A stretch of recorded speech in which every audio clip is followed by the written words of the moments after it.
जय हिंद मेरे दोस्त, मैं बीके सिंह फिर से आप सभी के बीच नए वीडियो के साथ। तो जैसा कि बाबू आप लोगों को इसके पिछले वाले वीडियो में मैंने रासायनिक अभिक्रिया यानी केमिकल रिएक्शन को बैलेंस करने का सिखाया था कि बैलेंस कैसे करते हैं यानी संतुलन कैसे करेंगे। अब हम बात करेंगे क्या कि रासायनिक अभिक्रिया के प्रकार के बारे में। तो रासायनिक अभिक्रिया के प्रकार के बारे में आप लोगों को मैंने पहला जो बताया था क्या कि संयोजन अभिक्रिया, वो बताते थे क्या होता है कि भाई दो चीज़ या तीन चीज़ जब जुटेगा तो क्या होगा, एक चीज़ का निर्माण करेगा तो उसको क्या बोलते हैं संयोजन, यानी संयोग करेगा यानी जुटेगा तो उसको क्या बोलते हैं संयोजन अभिक्रिया। लेकिन उसी प्रकार दूसरा जो हम बताए थे अभिक्रिया का प्रकार वो है क्या वियोजन अभिक्रिया। तो वियोजन अभिक्रिया में आप लोगों को मैंने क्या बताया था कि एक पदार्थ जब टूटेगा वियोग करेगा यानी ये विखंडित होगा तो बताइए एक पदार्थ टूटेगा तो कम से कम दो या दो से अधिक चीज़ देगा, तीन भी टूट सकता है, चार भी टूट सकता है। तो एक पदार्थ टूट के दो या दो से अधिक चीज़ देता है। जैसे मैंने बताया था आप लोगों को कैल्शियम कार्बोनेट, ये चूना पत्थर जब गर्म करता है तो क्या बनाता है कैल्शियम ऑक्साइड और CO2। तो बाबू यहाँ हम बात करेंगे एक पदार्थ एक हो गया और ये टूट के कौन पदार्थ दिया दो गो, तो इसको क्या बोलते हैं वियोजन अभिक्रिया।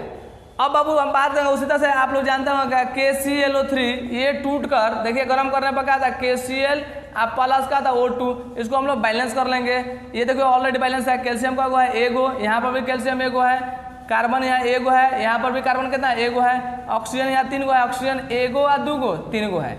अब हम बात करेंगे इसमें तो पोटेशियम एगो, क्लोरीन एगो, ऑक्सीजन यहाँ कितना है तीन, यहाँ कितना है दो। तो इसको तीन करने के लिए 3/2 से गुना करना था, 2 से 2 कट जाएगा तो 3 हो जाएगा कि नहीं। अब इसको बैलेंस करना होगा तो 2 से जब मल्टीप्लाई होगा 2KClO3 और डेल्टा ये हो जाएगा 2KCl प्लस 3O2, इसका बटा 2 इसका भी बटा 2, 2 से 2 खत्म। तो इसका हो जाएगा balance equation K2KClO3 delta 2KCl plus 3O2। अब ध्यान देगा दो गो पोटेशियम, क्लोरीन 2 एकम 2 और 2 एकम 2 क्लोरीन, ऑक्सीजन कितना हुआ 2 3 के 6, 3 दूना के 6। तो ये हो गया आपका बैलेंस केमिकल रिएक्शन। तो अब हम बात कर रहे हैं क्या कि देखिए यहाँ पे एक पदार्थ टूट के दो या दो से अधिक चीज़ें दे रहा है तो इसको हम लोग क्या बोलते हैं बाबू, इसको हम लोग बोलते हैं वियोजन अभिक्रिया। अब हम बात करते हैं क्या कि विस्थापन अभिक्रिया क्या होता है, डिस्प्लेसमेंट रिएक्शन क्या होता है। तो चलिए अब हम बात करते हैं क्या कि विस्थापन अभिक्रिया या एकल विस्थापन अभिक्रिया क्या है। तो ध्यान देना है क्या यहाँ पे विस्थापन अभिक्रिया और एकल विस्थापन का मतलब क्या होता है, ध्यान देना है। डिस्प्लेस का मतलब क्या होता है कि कोई चीज़ दूसरे चीज़ को डिस्प्लेस कब करेगा, जब उससे ताकतवर होगा तब। तो हम बात कर रहे हैं कि यहाँ पे किसी यौगिक से कोई तत्व को यदि दूसरा तत्व विस्थापित करेगा तो कैसे करेगा, जब उससे ताकतवर होगा तो, यानी उसका केमिस्ट्री के लैंग्वेज बोला जाता है क्रियाशील जो सबसे अधिक होगा वो क्या करेगा, आसानी से उसको क्या करेगा विस्थापित करेगा। तो जैसे हम एग्जाम्पल ले रहे हैं क्या, जैसे यहाँ पे आप देख सकते हैं क्या कि यहाँ पे अगर हम बात करते हैं कि FeSO4 है, अगर हम यहाँ कॉपर लेके आए तो कॉपर का क्रियाशील क्या होता है ज़्यादा होता है। तो ये क्या करता है आसानी से क्या करता है लोहा को यहाँ से हटा देता है तो दे देता है CuSO4 अब प्लस क्या होता है Fe। तो यहाँ आप देख सकते हैं क्या कि लोहा को विस्थापित कौन किया, कॉपर। यहाँ पे देख रहे हैं लोहा के जगह पर कौन आ गया कॉपर, यहाँ कॉपर के जगह पर कौन आ गया लोहा। तो यहाँ पे देख सकते हैं एक दूसरे को ये क्या करता है विस्थापित, अपना क्या करता है पोजीशन को क्या करता है इंटरचेंज करता है। तो इस अभिक्रिया को कहा जाता है विस्थापन अभिक्रिया। और मैं बता दूं क्या एक चीज ही केवल विस्थापित रहेगी, एक तत्व विस्थापित हो रहा है, लोहा के जगह पे कौन आ गया कॉपर। यहाँ पे एक चीज जब विस्थापित हो रहा है तो इसीलिए इसको कहा जाता है एकल विस्थापन अभिक्रिया। ऐसा बहुत सारे और भी एग्जाम्पल हम देखते हैं क्या, अगर हम ले लेते हैं उसी प्रकार ध्यान देना है, अगर हम ले लेते हैं यहाँ पे कि ZnSO4 और क्या है यहाँ पे हम लेके आते हैं, यदि हम लेके आते हैं भाई Na सोडियम तो ये क्या करता है आसानी से क्या करता है जिंक को विस्थापित करता है तो बनाता है Na2SO4 प्लस जिंक। तो यहाँ देखिए जिंक को ये क्या कर दिया विस्थापित कर दिया, ये कौन कर दिया ये सोडियम कर दिया, देखिए यहाँ पे विस्थापित कर रहा है। तो यहाँ पे एक चीज विस्थापित हो रहा है तो इसको बोलते हैं एकल विस्थापन अभिक्रिया।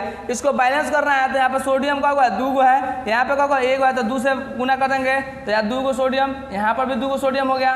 अगर हम बात करें जिंक, तो जिंक देखिए एक है, तो यहाँ ऑलरेडी एक है। और SO4 पूरा हम SO4 का बात करते हैं, SO4 एगो है, SO4 एगो है, तो ये केमिकल रिएक्शन का बैलेंस है। तो आप समझ गए होंगे क्या कि एकल विस्थापन जो अभिक्रिया होती है उसमें क्या होता है, एक चीज ही केवल विस्थापित होता है। अब कब विस्थापित होगा, यदि उस तत्व से ज्यादा क्रियाशील तत्व दूसरा आएगा तब। यदि कम क्रियाशील होगा तो उसको विस्थापित नहीं कर सकता है। तो अब हम इसी के साथ आगे बढ़ते हैं। उसी प्रकार हम बात करते हैं क्या, यदि हमको ऊष्मा के आधार पर, यानी किसी अभिक्रिया में हम लोग क्या अनुभव कर रहे हैं, ऊष्मा। ऊष्मा मतलब क्या होता है, हीट। हीट मतलब क्या, गर्म चीज़ को हम लोग अनुभव करते हैं। तो उस अभिक्रिया को दो प्रकार से हम लोग डिस्ट्रीब्यूट करते हैं। एक होता है भैया, उसको बोलते हैं ऊष्मा क्षेपी अभिक्रिया। क्या बोलते हैं उसको, ऊष्मा क्षेपी अभिक्रिया। और जो दूसरा होता है उसको क्या बोलते हैं हम लोग, ऊष्मा शोषी अभिक्रिया। क्या बोलते हैं उसको, ऊष्मा शोषी अभिक्रिया। ऊष्मा शोषी अभिक्रिया। तो ऊष्मा क्षेपी अभिक्रिया का आता है एक्सोथर्मिक रिएक्शन कहा जाता है। और इसको कहा जाता है एंडोथर्मिक। ऊष्मा शोषी को कहा जाता है एंडोथर्मिक रिएक्शन। अगर हम बात करें कि ऊष्मा क्षेपी अभिक्रिया क्या है, तो ध्यान देना का कि जिस अभिक्रिया में अपने आप क्या होता है, ऊर्जा उसमें से निकलने लगते हैं ऑटोमेटिक अपने से, तो उस अभिक्रिया को हम लोग बोलते हैं ऊष्मा क्षेपी अभिक्रिया। जैसे हम एग्जाम्पल ले रहे हैं ऊष्मा क्षेपी अभिक्रिया का, कि बाबू यदि हम सोडियम को जल में डायरेक्ट डालते हैं तो क्या मतलब है, सोडियम ऑक्साइड प्लस क्या आता है, हाइड्रोजन गैस यहाँ से बाहर निकलता है।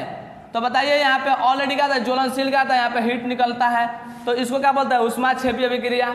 और भी एग्जाम्पल दे रहे हैं, जब हम कैल्शियम हाइड्रा ऑक्साइड को क्या करते हैं बाबू, कार्बन डाइऑक्साइड के साथ क्या करते हैं, अभिक्रिया कराते हैं, ऑटोमेटिक होता है। तो क्या होता है, कैल्शियम कार्बोनेट और क्या बनता है भाई, यहाँ पे कार्बन डाइऑक्साइड क्या होता है भाई, यहाँ पे जल बाहर निकलता है।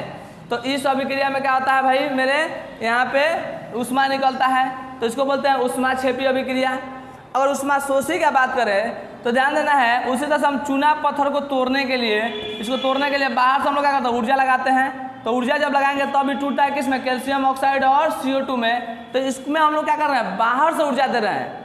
तो बाहर से जब ऊर्जा देते हैं तो क्या करता है, ऊष्मा का शोषण करता है, यानी ऊष्मा लेता है, तबे ये प्रक्रिया होती है। अगर हम नहीं देंगे तो ये प्रक्रिया नहीं होगी। तो इसको क्या बोलते हैं, ऊष्मा शोषी, यानी ऊष्मा क्या कर रहा है, सोख रहा है, यानी ऊष्मा ले रहा है। तो इसको बोलते हैं ऊष्मा शोषी।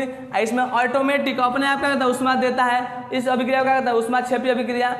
इसका दैनिक जीवन आप अपने घर में देखे होंगे क्या, कि मार्केट से जो हम लोग चूना खरीद लेता है पाउडर फॉर्म, उसको जैसे ही जल में डालते हैं तो क्या होता है भाई मेरे, उसमें से देखते हैं कि आप लोग हीट निकलने लगता है। तो आप लोग इस चीज़ को जो अनुभव किए हैं, इसको बोला जाता है बाबू क्या, कि ये अभिक्रिया जो है क्या, ऊष्मा क्षेपी अभिक्रिया है बाबू, जिसमें हम लोग हीट देते हैं अपने से, उसको क्या बोलता है, ऊष्मा शोषी अभिक्रिया।